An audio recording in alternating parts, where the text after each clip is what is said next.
Hi అందరికీ, welcome to my channel. పల్లి చట్నీని చాలామంది చాలా రకాలుగా చేస్తారు. నా స్టైల్లో నేను ఏ విధంగా చేస్తాను అనేది ఈరోజు మీతో షేర్ చేసుకుంటాను. ముందుగా స్టవ్ ఆన్ చేసుకొని కడాయి పెట్టుకొని అందులో ఒక టేబుల్ స్పూన్ ఆయిల్ని వేసుకోవాలి.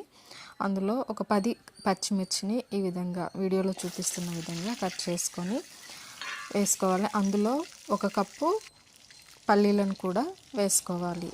ఈ పల్లీలని వేయించుకుంటూ ఇవి కొంచెం వేగిన తర్వాత ఇందులోనే అల్లం,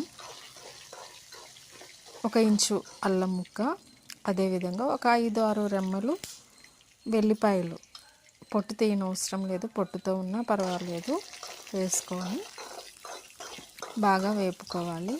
ఇవి మొత్తం వేగిన తర్వాత కొంచెం చల్లారిన తర్వాత మిక్సీ జార్లోకి తీసుకొని ఒక హాఫ్ స్పూను సాల్ట్ వేసి సరిపడినంత వాటర్ వేసి మెత్తగా గ్రైండ్ చేసుకోవాలి. ఈ గ్రైండ్ చేసుకున్న ఈ మిశ్రమం మొత్తం కూడా ఒక బౌల్లోకి ట్రాన్స్ఫర్ చేసుకొని తాలింపు పెట్టుకోవడమే. తాలింపు అందరికీ తెలిసిందే కదా, ఏ విధంగా పెట్టుకుంటారో.